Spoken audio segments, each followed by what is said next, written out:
Alright, what's up everybody? Welcome back to Mixer University, how to create songs from start to finish. Now we are entering our mixing portion of the tutorial. Again, this is a real basic tutorial, so we started at the beginning and we're just going to finish with this really simple song just to kind of give you an idea, give you a starting block as to where you want to go with creating your songs. As I mentioned before, there's no right or wrong way to do it. As long as you can try to make it your absolute best, that's what you're trying to achieve. So if you can take this tutorial and you can learn something from it, then you know what? I did my job. And if you didn't learn anything, I'm sorry. Don't have a bad attitude about it. You might want to find, you might want to go to DubSpot or Sonic Academy or whatever, some of those more professional guys that teach, because I'm sitting here in my home recording my own songs, and I think that has, that helps, because when you're recording your own stuff, you're not really gonna be in a multi-million-dollar studio or with hundreds of thousands, or a studio with hundreds of thousands of dollars of equipment. You may have something really small, like when you saw in my first videos what I was starting with. Now I have a little bit more, and it helps me sound a little bit better and looks fancier, but at the same token, again, I'm at home basically talking to myself. Anyway, let's move on. Now, when I'm mixing, and maybe when you're mixing, I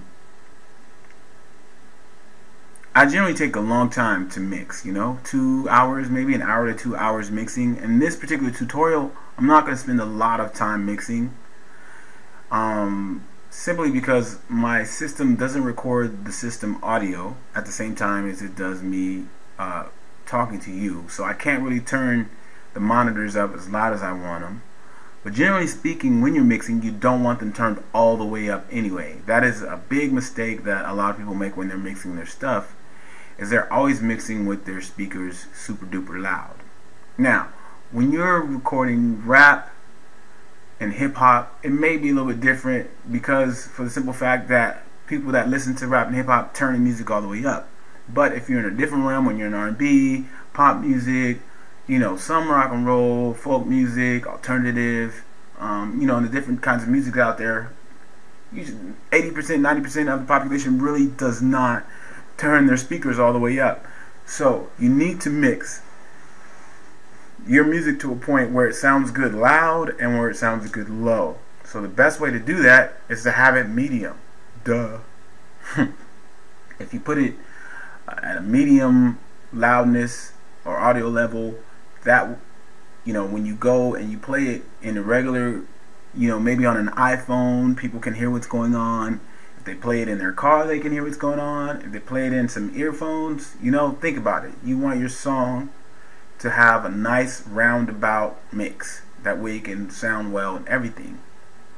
The other thing to do is to compare it to a mix of something else, or something, maybe another style that's close to what you're trying to sound like. Where are the vocal levels? Where are the background levels? Where are the ad-lib levels? Where is the snare sound in the mix? Where does the kick sound in the mix? Where does the bass sound in the mix? So on and so forth.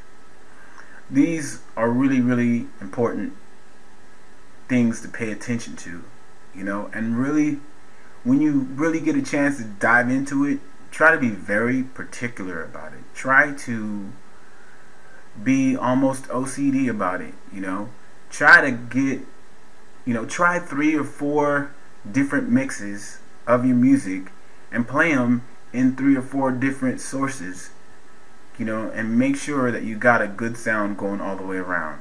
And that's what's important, okay?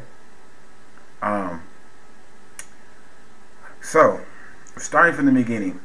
Now, the vocals still aren't done, because I need a little bit of pitch correction on my demo, which is now, since I'm not going to re-sing, usually I would re-sing the lead, to make it perfect, but I'm not really going to worry about it because this is a really silly song. So I'm just going to rename my demo the lead and move it up here where I like it nice and organized.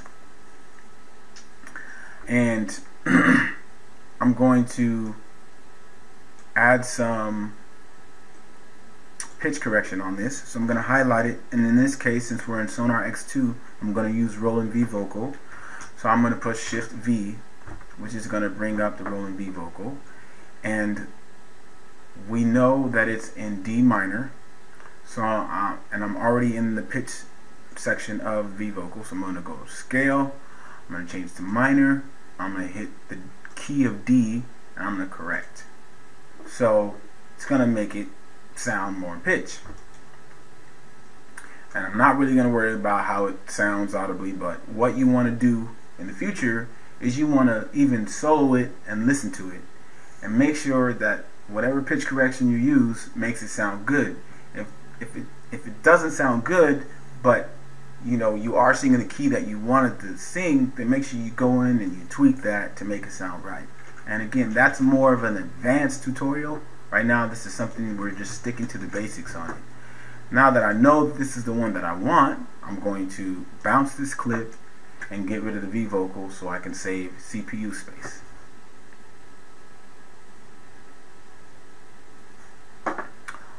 In this case, you would keep your original clips, but I don't care right now. Now, the other thing is, now none of the vocals have any plugins or effects on them. So we're going to start with those, okay? And we're going to add some effects. Now, earlier in the tutorial, I mentioned that all these tracks go to their own separate buses. Vocals go to a vocal bus, music goes to a music bus, and drums go to a drum bus. And then all these drums point to the master bus, which is we're going to have our final sound in it. Okay? When you're mixing, you want to make sure that in your final mix you have basically no red. You can have some red, but you really don't need to have red. You can be in the yellow, touching the red sometimes here and there, but if you ever have a point where it peaks, pull it down. Pull it down from somewhere, either in your tracks over here or in your buses over here. Okay? So in this particular case, we are going to start with our lead vocal. Yeah. Okay. Now, I had mentioned to you earlier that for a clean mix, it's good to add a gate. So what I'm going to do is add a gate. And I'm going to use the Sonitis gate because it's really simple. Now, all I did here was click this little plus sign to pull that in there, and I have a gate. Okay? And I just like using presets because this is where my I'm not really a technical guy. I'm more of a hear guy, sound guy, move stuff around, try stuff, move some stuff around, see what works. You know what I mean? That's not to say that's the right way or the wrong way to do it. You know, that's just the way that I do it.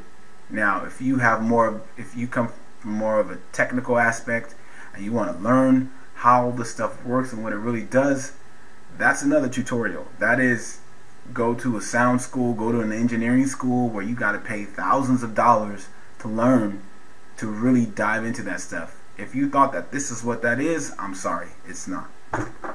Okay? All I do is pick a preset. In this case, the standard noise gate.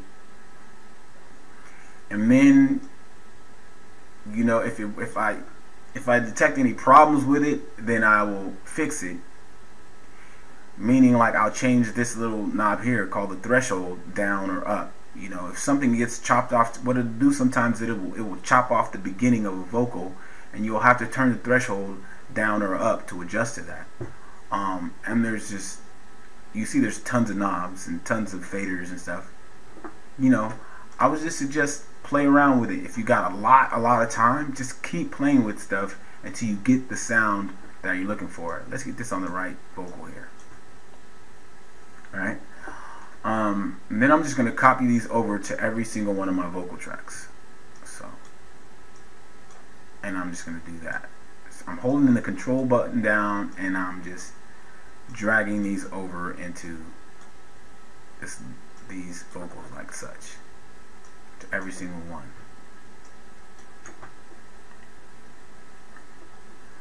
Now what's cool is you've already got the pitch correction. I've already got the pitch correction in there. But if you were going to use a plugin for pitch correction, say if I was going to use Auto-Tune, which I do have a copy of Auto-Tune, then I would put it underneath the gate. And each separate, because each separate vocal has to have its own pitch correction. Okay? For rap, unless the rapper wants, or you as the rapper wants Auto-Tune, you don't need it. But if you do, you know, obviously go ahead and put it in there. And then also compression. Compression basically is exactly the way it sounds. It compresses all the sound so you get a nice, and it fattens up the sound. Now each track, if you've got enough CPU power, you can put compression on each track if you like. And there's different schools of thought. Some say that's absolutely the way you have to do it. I say you don't have to do it that way. And it saves me time and effort. And also EQ. Some people will EQ every single, you know, if you've been in, you know, again, I haven't been to any of these engineer schools, so I don't know if they want to EQ every single one. If you want, you can, just depending on how detailed you want your mix to get. But again, it's an ear thing, it's the way you want to do it. In this particular case, I'm not going to add compression to each track. I'm going to add compression to the bus, and I'm going to add EQ to the bus. But that's because I want the same EQ for all my vocals. If I didn't want the same EQ for all my vocals, then I would either add a new bus and separate those, or I could EQ every single one separately. In this particular case, let's do that for the rap. So I'm going to insert a new bus, and I'm going to call it rap. And I'm going to send all my rap vocals to this bus.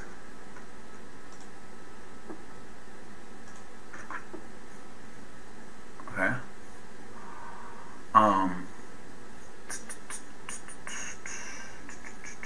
And maybe I'll EQ the rap, or I might put a different plugin on the rap than I would on my little. And I got an idea what I want to do with it. Alright.